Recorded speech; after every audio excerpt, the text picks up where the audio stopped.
Sacramento Kings up next in the season preview series. Still got some pretty exciting guys on the roster.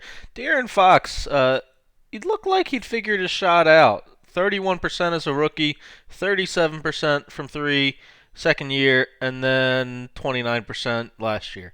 Preseason wasn't much better. 4 of 27, 15% from three. I mean, I don't mind him taking it once every blue moon, but you gotta at least have your head up and the floor recognition here to see you got a wide open lane to the basket and the defense screwed up. Go attack. It doesn't need to be a shot. He is trying really hard to prove he can shoot the ball. I know it's the preseason. Maybe he takes less in the regular season. But all indications are that he just can't really shoot. So I don't mind him taking again. Well, you got to take a couple to keep the defense honest, to not have them sag completely off you. But early situations like this, 19 on the shot clock, I'd much rather him at least try to probe, try to keep the ball moving, try to make a play for somebody, than continue to shoot under 30% from three. You don't need to be taking these tough step backs. And again, just none of these were really close in the preseason, except this one. This one actually went in. But yeah, the shot update is not great. And again, he's taking a lot of these tough step back types that I don't think he really needs. He is much better attacking the paint, where he's one of the fastest, if not the fastest, and most explosive players in the league right now. Really good. Obviously, getting to his left, which Kelly Oubre mystically, for some reason, opens up and gives him here. But again, he is a big time athlete, big time finisher. And one of the most, for sure, exciting, quickest players still to watch in the league. He's got good footwork around the basket. He's a good playmaker when he gets downhill. But he is a score first point guard, I'd say, once he gets inside. As miserable and as joyless of an experience as watching Darren Fox shoot is, Buddy Hield might be the complete opposite. He is an unbelievable shooter from all over the floor, off dribble handoffs, off little backouts. Really doesn't matter what kind of action there is. Buddy just really doesn't miss much from three. And that is by far the most dangerous thing about the Kings offense is you cannot lose him for a second, and even if you have him pretty well guarded, he's still a threat to pull up from just about anywhere. They'll run him off staggers, off pin downs, off just non-stop movement, dribble handoffs, and he's still, his release has gotten even quicker. Just an absolutely outrageously good shooter. He does occasionally foray to the basket. Be nice to see him do that a little more this season. Harrison Barnes, super reliable. Probably best suited to be a small ball four, but he's their starting three, at least for right now. Averaged almost 15 a game last season, 38% from three. Primarily a right-hand driver, but can do both. He's gotten really crafty with his footwork and just reading the game. The game's really slowed down for him as a veteran, and he is one of their, for sure, most skilled offensive players. 38% from three last season. He's been really good. Look at this great ball movement there.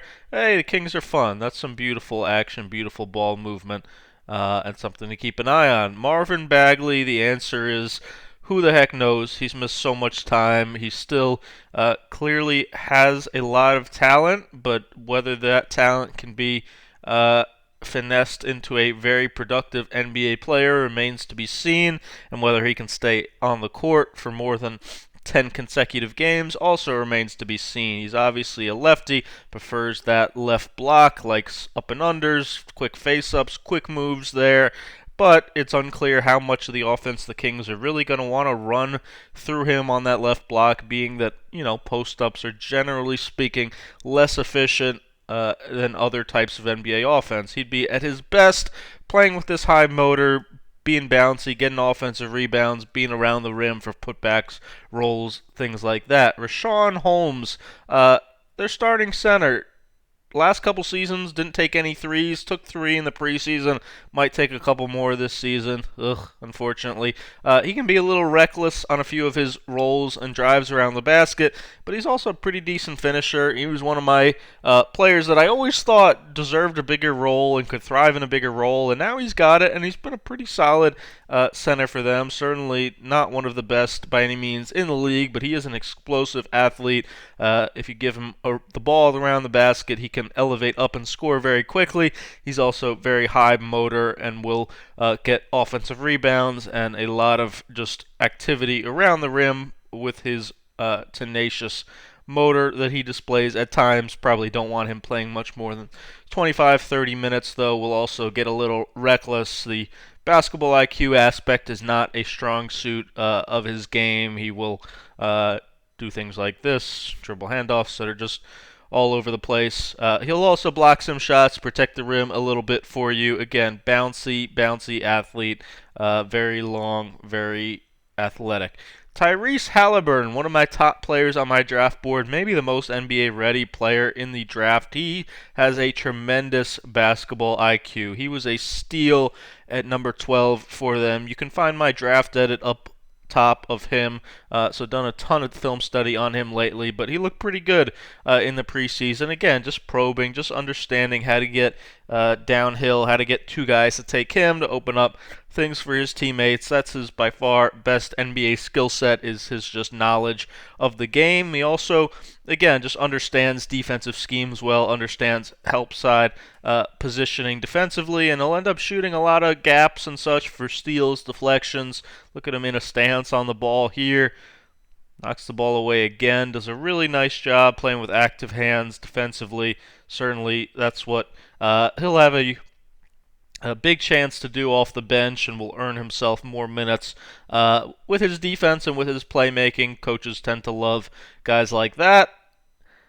And again, more explosive than you'd think once he gets around there. Cory Joseph, the former longtime San Antonio Spur, is still the backup point guard. He's reasonably reliable off the bench. He can also spot up a little bit, make threes, has a decent assist-to-turnover ratio.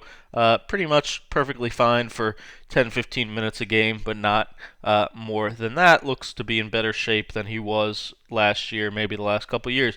Nemanja Bjelica, sharpshooter, like Buddy, 42% from 3 last year. Really deep range. If he catches the ball behind the three-point line, you better have a guy's hand up or you are in trouble. That's pretty much all there is to him. Hassan Whiteside, pray he doesn't start shooting threes. Pray he shoots free throws like last year, 69% last year. The year before that, 45%. So took a big leap from the free throw line last year. We'll see if he can maintain it. Otherwise, he is obviously an offensive rebounder, a guy that will make some mind-boggling plays and turnovers like this. Not exactly the highest feel for the game. And then Steph Curry, maybe you've heard of that guy. He's pretty good. You might want to, instead of just pointing, have some effort to get out there. Some big-time lapses in effort at times, but he's got a decent push floater around the basket. He'll block some shots. The long-awaited return to Sacramento for Hassan Whiteside. There's worse you could do at the backup center. It's just he will probably drive Luke Walton up a tree at times. Finally, Sacramento, still reasonably young team. They'll also try to do some funky stuff like this 1-2-2 full court press zone trap thing. They'll try to speed you up, maybe force some turnovers, take you out of your offense a little bit. So that's something to keep an eye on.